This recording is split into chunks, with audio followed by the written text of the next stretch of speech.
I come with a sword. It's something I've shown before, and it's also an interpretation. Let's draw it again, it's easier.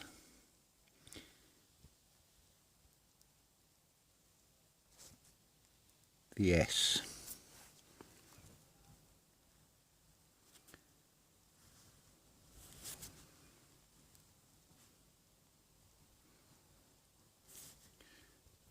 The O and the L.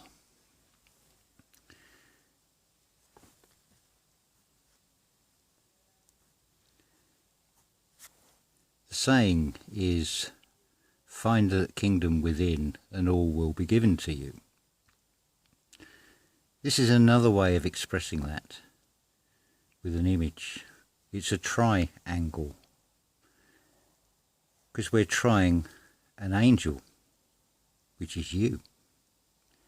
Not trying in the sense of you're facing a punishment, except that which you put yourself through. But trying an angel to find the real you, which is source, going back to source. That song by Roger Hodgson, Take the Long Way Home. If you're here in the organic, which of course is going to be affected by this, because you may have gone down the route, we're looking at foods and which diet is good for you. Well, the answer to that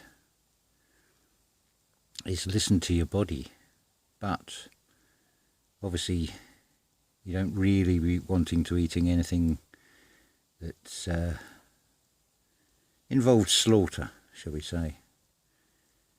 Certainly you don't really want to be eating meat.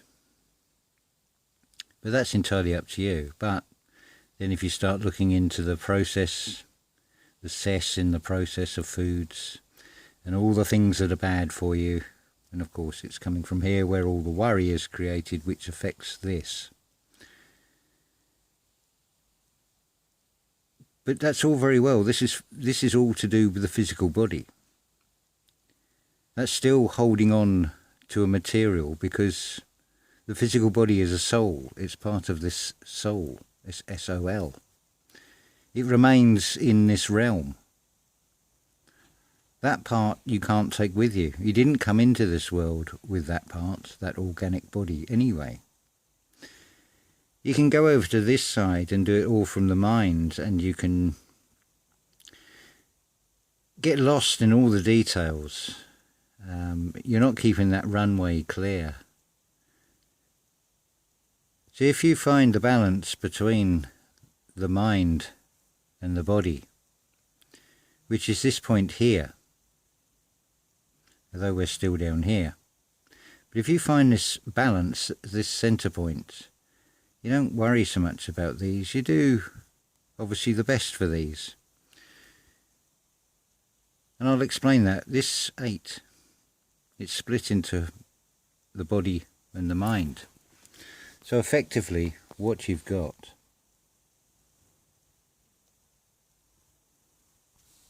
now we're getting somewhere. The double helix. You've got 2 8s there. You've got the mind. You've got the body. In between is the spiritual path. Well, physically, just look at Buddha, look at any of these figures. What are they physically doing? They are still. So would it not make sense, if you're going to be in balance, then you need to still the mind as well? Because when these two are still, this one begins to operate.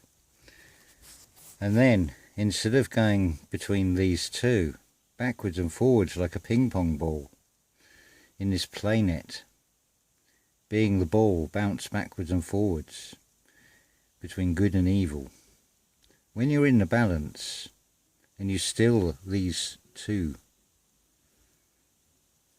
it makes the journey, take the short way home. Don't take the long way home.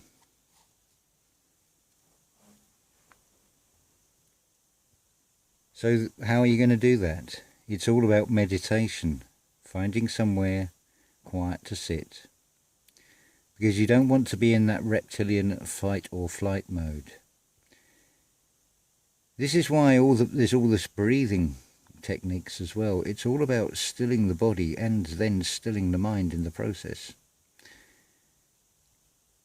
And you will get thoughts from your conscious mind come in. Don't think it's going to be something you're going to be able to do in 5 minutes. It's something you just practice over and over. There is a huge difference between what your mind throws up and when the visions, the images that open through this central doorway, you'll see it with your mind's eye. I don't do it anywhere near justice. The truth is known only to one. You will know that from experience. I can describe it and give you interpretations and from my own experience. But you may have it slightly differently. You may see different things with your mind's eye.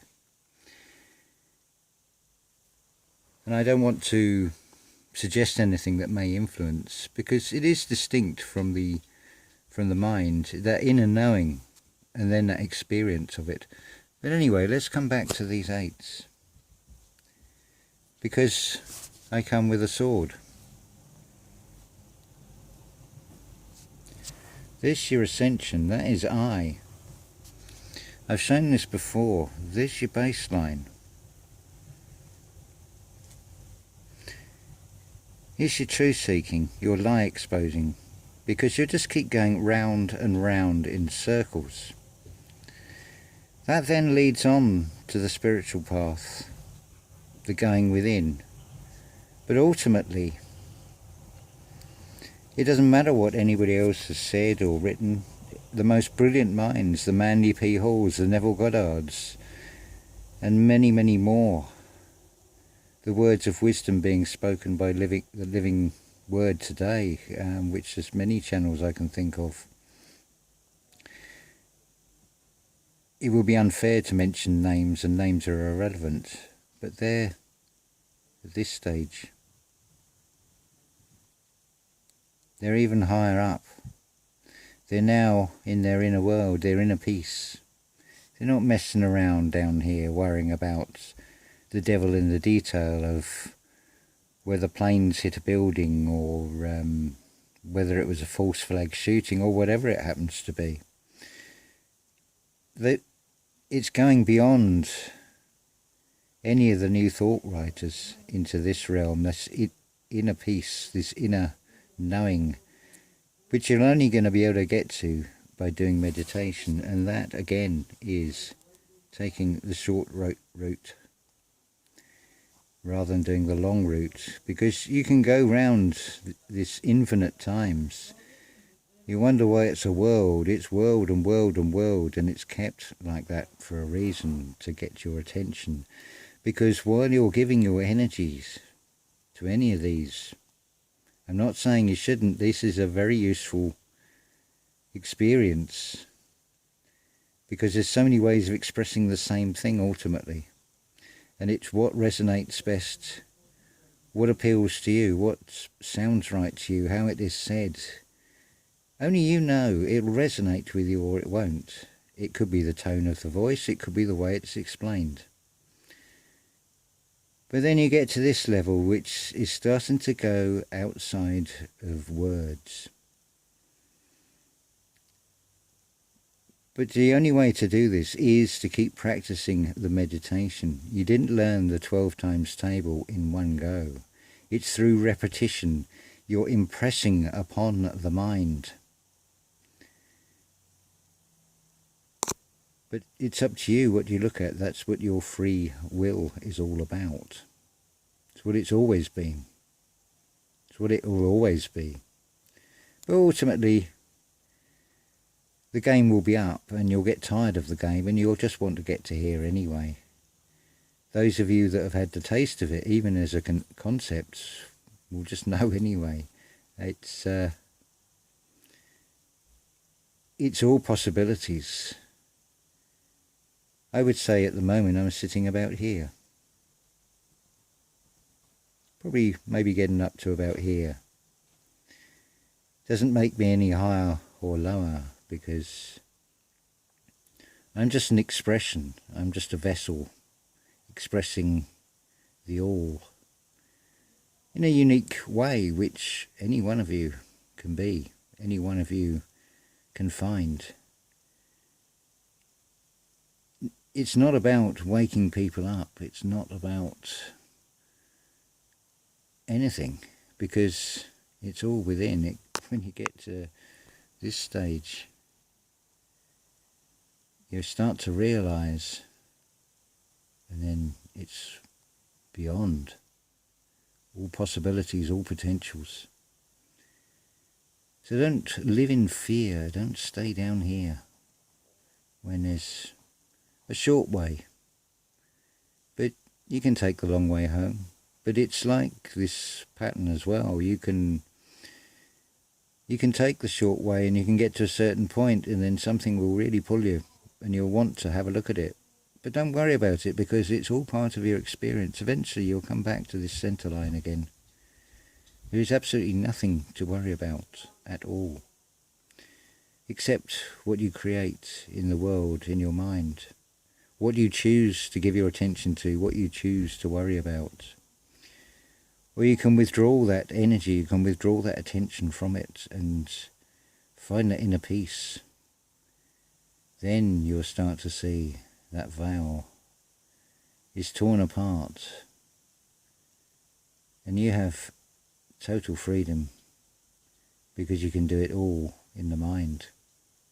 You can create entire worlds if you so wish. Aloha, Elakesh.